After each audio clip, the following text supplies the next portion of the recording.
First of all, a huge thank you to everybody who followed the Dragon Prince reaction series. For all the comments, for all the discussions, for all the likes, I really appreciate it. It would not have been anywhere near as enjoyable without you guys. It was a show that I really looked forward to, and it was especially interesting watching it alongside Full Metal Alchemist Brotherhood, because that show is so heavy and so intense. It felt like a breath of fresh air, like I could just enjoy it, which was great.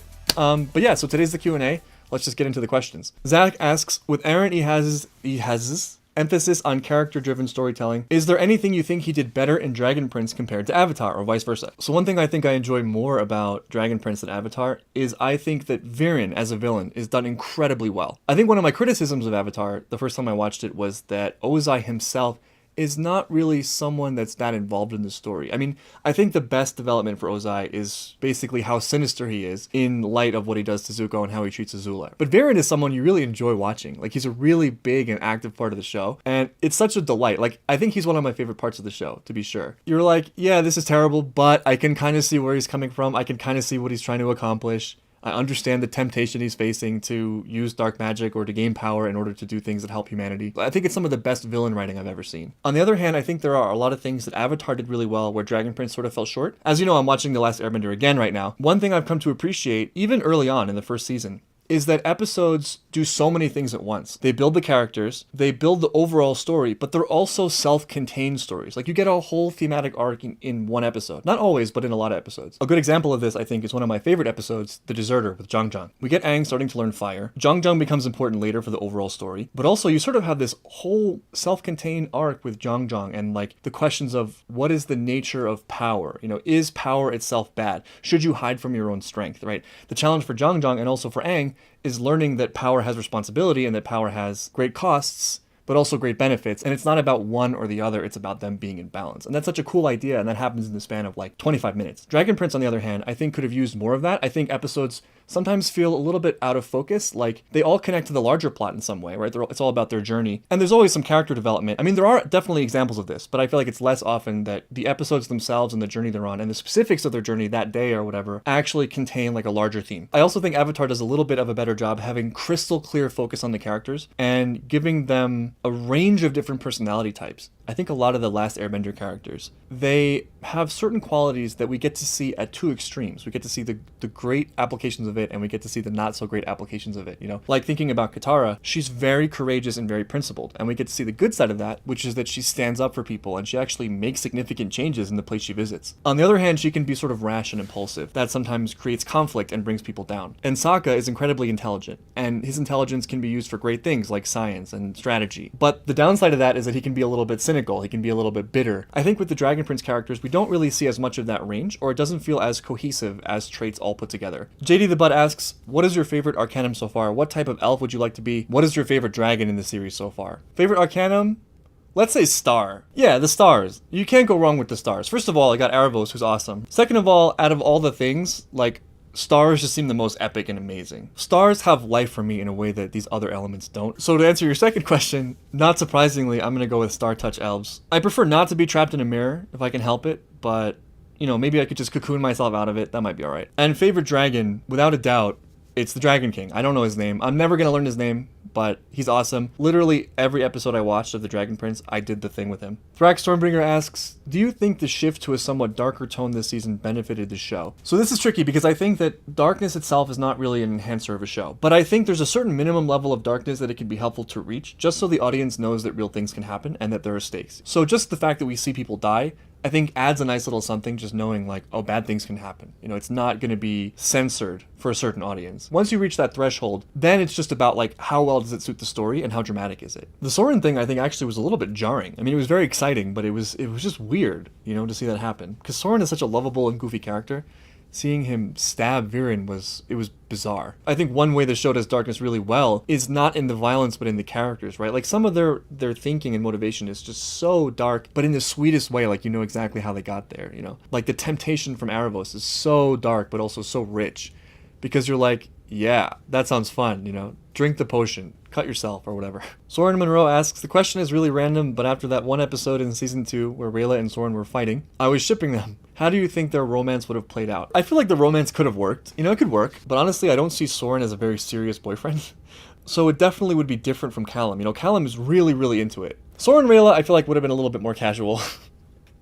You know what I mean? On Rayla's side too, for that matter. I think that Rayla would be attracted to Soren, and they have a lot of mutual interests, but I think it would fall apart beyond that. I feel like Rayla is somebody who would like conversation, and would like to have a mental peer, not just a physical peer, and Soren's poetry is not going to cut it. Colton Baggett asks, how do you feel about Raylem? Do you think it was rushed or not? I'm sort of indifferent to it. I don't think it was rushed necessarily. I mean, I think that their relationship made a lot of sense the way we saw it play out. Like, they spent every day together on this crazy journey. They had a common goal. They went through a lot of stuff and helped each other out and grew in the process. They're compatible in terms of their thinking, their talking, their interests. They have just enough differences with each other to make it intriguing for each of them. And then Callum saves her from self-sacrifice for the dragon, incurs a terrible cost to his own soul, and you see Rayla sort of transform in that moment to realizing that maybe she was taking him for granted a little bit, or at least the realization that she owed him a lot of gratitude. And so she nursed him back to health, developed feelings, and then shortly after that they get together. So that felt fine to me. If I have any problem with Raylem, it's, as I've said in videos, I sort of have an issue with the way Callum approaches it. And this is not even a writing or character criticism. It's like a human criticism, you know what I mean? Like, if I was his friend or his older brother or something, and he came to me to ask me for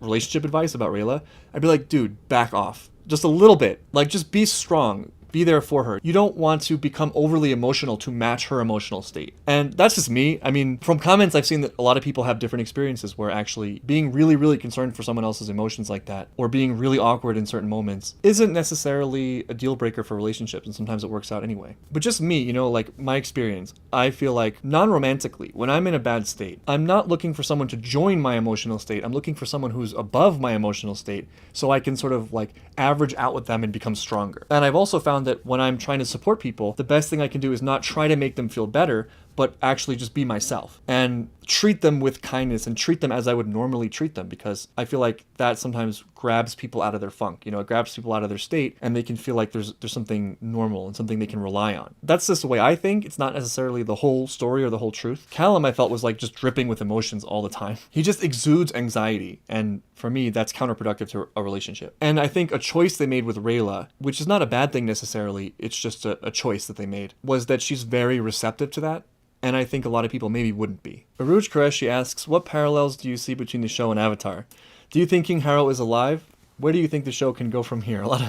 Some big questions. Parallels, it's hard to even cover all of them because there are just so many. Some of it is just parallels for hero journeys in general, right? Like, you're living a peaceful life and then a challenge happens. There's a call to adventure. You accept the call, you go out, you grow, you meet the villain, etc. So both Avatar and Dragon Prince contain those elements. More specifically to these two shows, one of the biggest ones that comes to mind is the evil father and the brother and sister kid, right? You have Viren, Ozai, and below that you have Soren, Zuko, Azula, Claudia. I probably mixed up that order, but whatever. And that's especially obvious at the end of season 3, right? Claudia is going the Azula route, Soren is going the Zuko route. Other parallels are the lore, just having a world full of different kinds of magic, and having us as the audience follow along with the characters as they learn what those things are and as they increase their abilities. You also have a lot of characters dealing with loss. You have the focus on animal guides. You have different nations that have conflicting interests. You have a focus on humor. There are a lot of things. I mean, in many ways, they feel like parallel shows. Do I think King Harrow is alive? I did think so. You know, I didn't think about this while watching, but while I was editing the video where King Harrow talks to the bird, and I remembered the twin-fanged serpent, and I'm like, maybe he's the bird. But since then, I've been informed, and I'm assuming this is true,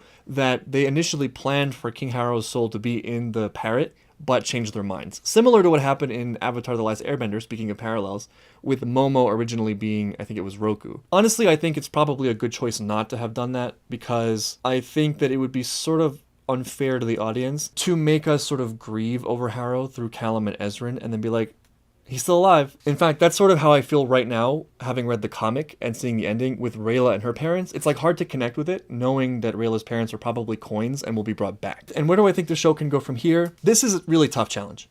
I talked about this a little bit in episode 9. I think they're going to have to reboot it in some ways. You know, we still have the overarching villain. We have Viren, and worse, we have Erebos. So that, I think, is going to be the main thread always, thankfully, because I think that's a really cool thing to focus on. But I think we need to have new challenges, sort of new arcs for the characters to continue the adventure, because we've already brought the Dragon Prince to his mother. Zim has kind of outlived his purpose in terms of pushing the narrative forward. So we're going to need something new. And there's a bunch of places that could come from. It could come from conflict with the elves. It could come from competing factions that we haven't even thought of yet, right? Because not all the elves are going to be on the same page. There could be third and fourth parties entering that we don't know anything about. One arc I think they're definitely going to explore that I'm looking forward to is Ezrin developing as king. That's going to be really cool. And it seems like at the end of the comic, Rayla is on her own solo adventure, so it'll be interesting to see where that goes. Beyond that, I don't really have that many predictions. I think that, it's possible that they themselves, the writers, aren't even completely sure yet. Maybe by this point they're sure, having started season 4, but I think that because they borrowed so many elements from their final vision to finish season 3, they're going to have to fill in a lot of the gaps with new ideas. Eric Palacios asks, who are your favorite characters from the Dragon Prince so far? Obviously Soren. I've been a fan of Soren since day one. I felt like his humor was some of the most consistent humor. I think his story is some of the most compelling stuff for me personally. I think he has some really great traits. And also we both struggle with names. And I can't tell you how much I appreciate being represented like that in a show. As someone who could never get anyone's name right or any location name right, having Soren speak for me, it was beautiful. Aside from Soren, I'm going to say Viren, Erebos as a combo. Viren was always cool, and I probably would have listed him even before Erebos or without Erebos, but adding Erebos just took it to the next level. They're so compelling together. They're so exciting because you know exactly the path Viren is on, and you simultaneously are worried for him and think he's a villain and want him to go farther. It's so great. And Erebos is so cunning. I think one of the coolest things for me about Erebos was realizing that as powerful as he is in dark magic, I really am convinced that most of his power just comes from a basic understanding of psychology. He's so good at leading people along through words and suggestions. And then in third place, I'm going to say Ezrin. Ezrin, he doesn't really have as much fluctuation character-wise. And that works because he's just so good. He's just such a great kid, and you root for him. He doesn't have a mean bone in his body, but it's done in a way that doesn't feel obnoxious. Adam Connolly asks, do you think Claudia should be redeemed or left as a villain? Personally, I like redemption, and I think it would be more complicated and harder work for the writing, but also more satisfying if they find a way to redeem her after everything she has done and will certainly do in the future. In fact, one of the things I feel like is still left hanging for me from The Last Airbender is what happens to Azula. That was really the question I posed when I started reading the comics, and I assumed that's where they were going. And there was one comic, I think it was Smoke and Shadows, that hinted at some progression, but we never really got the end of the story for Azula. And I think it would have been so amazing if they could have pulled that off, So I'm going to say that for Claudia, I want her to be redeemed, but I want it to be authentic. I don't want the complexities of what she's done and what she will do to be glossed over. Andrew Burton asks, what do you think about the dragons speaking in the 3rd season? Did you think it was cool, or did you prefer it in the first 2 seasons when they didn't speak? I didn't even notice that. I didn't realize that speaking was a later introduction. I like it because it makes them more relatable characters. I appreciate good dialogue, and I'm convinced that the purpose of stories, even fantasy stories, is to derive value as a human being. And so to anthropomorphize the dragons in that way, it adds a little more humanity to them that I think makes them more interesting characters. I think the most notable example of this is when King Harrow and Viren kill the Dragon King, because he talks about sparing them, right, which adds something to his character. You see that he's excited, or he has duty towards his new son, and he's willing to show mercy, and so it makes that scene a little bit more tragic. So overall, I think it was a good choice. Jose Luis Garcia asks, after reading Through the Moon, what do you expect, or what would you like to see in season 4? One thing based on the comic that I think would be cool is I want to see what the Rayla solo adventure looks like, because we've gotten a lot of her in Callum. I think it would be interesting now to take the characters and put them in different contexts and with different people, and to see the dynamics. I think that could grow their characters a little bit. Popcorn Crash asks, what did you think of the cliffhanger at the end of the show with Claudia and Viren? So I didn't realize when watching that you see a corpse that Claudia maybe used to bring Viren back. That paints a very dark picture for her, but I think it's an interesting choice. And I think it was a good choice. Viren, man, I don't know what to think about him. I don't know what to think about his direction. I think that there's a possibility that Viren maybe will have some redemption too. Unlikely, but it would be cool. It would be cool to see them attempt that. I would respect the bravery of trying that. Antavius Mitchell asks, did you find comedy dragging at times? If so, any notable moments? Definitely. I think this got better actually later on. There were some scenes that seemed to have no purpose other than comedy. I'm trying to think of examples, but it's been a while. I think one disappointing element of comedy was Claudia and Soren while they were traveling together. I think it was a matter of when expectations meet reality, because I was so interested in Claudia and Soren. But for a while, or at least for a couple episodes, the interactions that we got between them were just humor, and I didn't find it extremely funny. Although there are some moments that I won't say were good, but were certainly memorable. It wasn't the horse, right? I'll never forget that, unfortunately. I think a bigger complaint for me, comedy-wise, was that a lot of characters seemed to have the same type of comedy despite their characters. I can't remember the joke exactly, but I remember thinking this for one of the Sunfire Elves. She makes a joke that is very similar to how Callum would make a joke, and so to me that breaks the fourth wall, because it's this is the writer's style of joking. I also found Callum's humor difficult at times because it's sort of look at me, I'm quirky and goofy. Not to be too negative, I think there were a lot of comedy successes, and I think most notable for me is Soren, who just consistently made me laugh. I mean, I know I sound like a Soren fanboy at this point, it's because I am, but I'm still laughing at you gotta butter them up. I don't know what it was about that. It was amazing. And the whole hay gag was great. Speaking of, it wasn't the horse. Claudia has some great moments too, but in an interesting way. It's like, it just pushes you. It pushes the joke so far that it becomes funny again. When she's talking to Viren and she tells him that Soren's on the toilet, and Viren's like, you don't need to paint me a picture. She says, I would only need one color for that picture.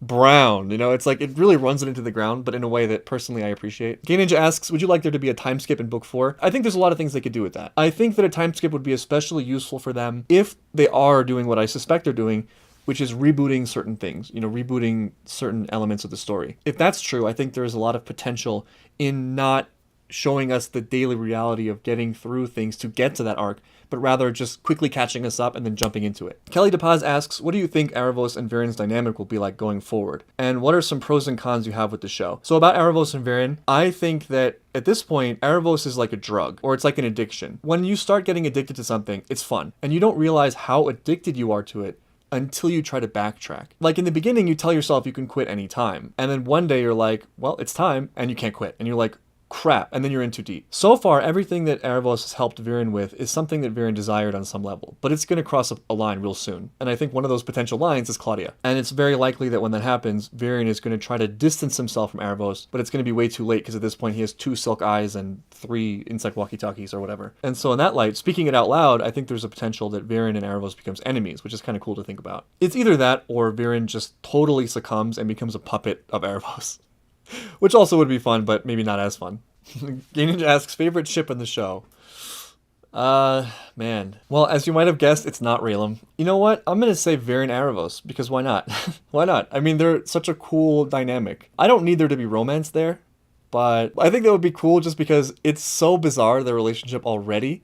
Like, adding romance is like, what the hell? You know? So just for the hell of it, I'm going to go with Erebos and Viren. Another one I think that actually would work really well, and this is just like way in the future just because of their ages, is Ezra and Anya, because I think it would be really cool to see Ezra as like an adult king being as awesome as he is, with Anya as an adult queen as awesome as she is. That would be cool. Queenie Dragon asks, what are you most curious about in terms of the Dragon Prince lore? One thing is, I've just grown intrigued by the Star Touch elves. We have Erebos as an example. To think that there's more behind that is kind of a cool thought. I'm also curious about the origins of human use of magic. I've heard different things about this. I've heard that humans have used magic in the past, but to us, Callum is the first human that uses magic. From the show, I was thinking that dark magic was the way humanity got out of living in a terrible state of existence, but I've also seen it suggested through extended literature that the unicorns helped humans gather magic, so I think clearly defining that would be more interesting because I think that adds something thematic. Like in Korra, when I really enjoyed the Wand backstory, even though that's controversial, I think there are cool things you can do with the origin of humanity in stories and its development. Weevil asks, I have heard people mention Ezra and Rayla. What do you think about that? Alright, this is going to be controversial. I mean, Ezra's a child, so it doesn't work now. I honestly think adult Ezran and Rayla I would like better than Rayla Callum. Ezran is not ready to eat sandwiches yet, but he's already a man. Just my lens on relationships and romance. That concept works for me than Callum, who in many ways is very boyish. Patrick Gensch asks, what is your favorite episode? I don't think I could pick just one. So some of the episodes I liked were the flashback episode where we see them take down the Titan and Callum reads the letter. I think that's one of the examples where it's one episode that does everything. Like it builds the world, it builds the characters, and also provides a very nice theme to think about, which is about like cycles of violence and not perpetuating the past and choosing your own future and how you view history, right? All that was so interesting. I also really, really love season 3, episode 7, because man, so much happens in that episode. Viren takes over an entire elf kingdom in the most awesome way possible. We get like a new framing for Amaya being with the elves. Callum, Rayla, and Ezra just climb a mountain. And we also start to see Soren and Claudia's conflict a little bit in that episode, right? They watched Viren decimate this entire place, and Soren's like, ugh, right? Timothy Mignol asks, what do you think about the quality of characters and character building? I think it's good. I think it could be better. The way it's good is that the characters feel very distinct, and they feel very real, and they are flawed, like in The Last Airbender, and they learn and they grow. So I think at its highs, the character building is incredible. One way I think it falls a little bit flat for me, character-wise, just, in general. And again, this is my particular lens on things. My hope for watching shows like this is that the characters will embody inspirational qualities. And that doesn't mean they have to be perfect. In fact, it's quite the opposite. It's great when characters are flawed, but I think the journey has to include them overcoming their flaws and growing as a result of that. And the characters certainly do that, but I think sometimes that focus is lost. And the way I pointed this out in the show, and the way this is most relevant to me, is with Callum. Callum sort of gets knocked around a lot. I feel like they forget the fact that he's one of the heroes of the story. He has moments like that where he like battles the darkness inside him, and he deeply considers the words of his father, King Harrow, and strives to be a better person, a better brother, right? All that's great. But then you have episodes where he's just like, the whole time he's falling off a horse or falling down, not knowing how to climb a rope, you know? So those kinds of things, I lose some esteem for the characters a little bit, at least in that moment. Now, there might be a payoff for that, right? Like, if Callum ends up being just super capable and like focuses head on the idea of like, why can't I just simply ride a horse? Then that would be great, and I would reverse my thinking about that. But my feeling about it is that sometimes these things are played for humor, and the humor sort of undermines the characters. Overall feeling on animation quality after hearing negative reviews of it coming in. I noticed it in season 1, it did not bother me at all. Would you put this on the list of being rewatchable? Yes, and in fact, I probably will rewatch it right before season 4 comes out, just to, get myself ready for it. Narendra NP asks, is it possible for a human and elf to have a baby? That is the burning question on everyone's minds. Speaking of lore that I need to know, can humans and elves have kids? Mariana Lopez asks, what are some of the side characters you would like to see being more explored in book 4? Hi Mariana, I'll tell you who I don't want to see more of, Lu Jane. I think I've had enough of her. Does Amaya count as a side character? Because if so, I would love to see more Amaya. Anya, I think Anya's really cool. I would love to see her grow as a queen and become involved in the story. Gwen is cool. Bring Gwen along with Amaya. I like Gwen. Gay Ninja asks, favorite things and least favorite things about the show. Some of the bigger themes I think are really great. Like, I love how compelling the message was about cycles of violence. I think that they conveyed that really, really well. I love that it brings interesting challenges about like pragmatism and idealism. What are the costs of helping people? That really excited me. And also the humor. I mean, I think it doesn't always land, but when it works, it really, really works. I also think Amaya's a great character, and I think having her do sign language was a really great touch. It's something I can't remember seeing before, but it was done really well. Least favorite things is that sometimes I think some of the plots in the episodes are a little bit meandering and unfocused. An example I have of that is when Ezran ascends to the throne, and it's so interesting seeing what he has to deal with. But then on the other side of that, you have like Rayla and Callum playing with flowers, I also think that some of the journeys the characters on, some of their emotional crises are kind of obvious to us, and so it's sort of hard to get behind it. Like, for example, Rayla and her parents, right? Like, I knew from the very minute I saw it that Rayla's parents hadn't fled. So her reaction, not only did it seem extreme, it's hard to sink into it when you know it's not true. Also, this might be really controversial, but one of my least favorite parts of the show is Zim. Zim is just a little bit too cute and puppy-like. It ends up having the reverse effect on me that I think is intended. He's supposed to be endearing, but like, he's a dragon, man. Like, he should be cool. And I love animals, right? Like, you guys know I love animals, but I feel like he's a husk. He's just like this happy husk. I don't really feel anything like special from him.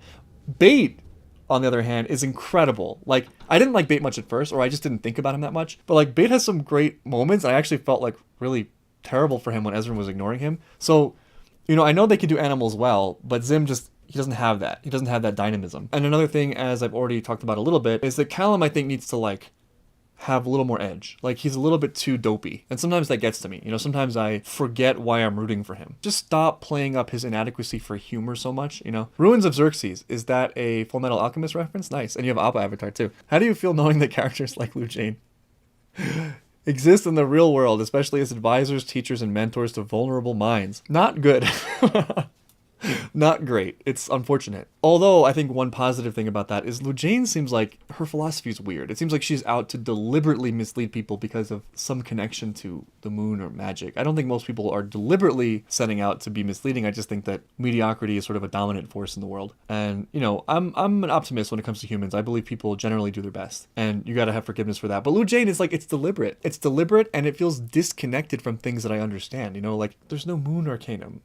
So what is the real world application of it? Just lying all the time. For what? I don't know. I didn't really get it. I didn't connect with it. And least compelling major character of Dragon Prince, if Zim counts, it's Zim. McGordon asks, would you recommend Dragon Prince? I think I would, but I wouldn't recommend it to anybody. I think I would recommend it to people who are interested in this genre. Like, people who like fantasy things. I would definitely recommend it to anybody I knew who enjoyed Avatar. Redtail asks, who do you think is superior, Elf Callum or Human Rayla? 100% Human Rayla. Elf Callum was such an embarrassment. You know what? I've been speaking really poorly of Callum. Maybe that's when it all started. He really let me down. He let me down so bad with Elf Callum. Human Rayla cut to the bone. Like, I was I was offended. I felt like she was attacking me. So Elf Callum for me represented all my hopes and dreams of vengeance. And he just fell flat on his face. Like there was nothing good that came out of Elf Callum. And then he wore those stupid leaves in his head. It wasn't good. I did not enjoy Elf Callum. Human Rilla was fantastic. I mean, I would be fine if she was like a regular character. Richelle Ann Javier asks, what is the best Soren one-liner? You gotta butter them up is my favorite. I love that. Also, his haikus are great. I love his haikus. Asher1347 asks, I really appreciate how the series represents same-sex relationships without making a point of it. While I also appreciate that you seem to have the same approach, I'm curious if you have thoughts on it. So one thing that stood out to me about this was Anya's parents. I thought that was really cool because I can't remember ever having seen two queens in media before. Other than that, it's not something that I really think about. I mean, I think what's more important to me is not necessarily the representation of these things, but more like, does it feel genuine? Does it feel organic? And does it help the story? And so I'll give a counterexample of that, which is Amaya and the elf, right? That kind of happened a little bit quickly. I mean, that's not an issue of same-sex relationships. It's more like my issue with just their relationship feeling rushed. Nero and Evo's brother asks, who do you think the best warrior is? If it's Soren, why? It's Soren. Well, who else would it be? I think Rayla is the other contender for that. And I think Soren beat Rayla in their last encounter. So Soren's up 1 right now. Rayla could maybe reclaim it, but I will say that Rayla is a beast athlete. Like, seeing what she can do is incredible. Data Aditya asks, what is your least favorite plot thread of the show so far and why? Zim. Zim feels flat to me. I don't really care about him as a dragon. I hope I eat my words, and I hope that Zim grows up to be the most awesome, badass dragon ever. I would love that. If that doesn't count, I'll say Rayla's parents. Just because it's unsatisfying watching her struggle with that, with us strongly inferring that they're coins and they're gonna come back. And her guilt about the Dragon Guard too, before the resolution to that. Similarly, because I just knew that that wasn't what happened. So, Music Guy asks, Erebos said he never lies. Do you think that's true? I wouldn't trust anything he said, but I also think he doesn't need to lie. He's that good. He's very compelling. By Alessio Freitas asks, who do you think Callum's father is? I have no idea. I never thought about that. Is there a connection there? What if it's Viren? No, I don't know. Who do you think will die in future seasons? Viren? Good chance, Viren. There's a chance Soren will die.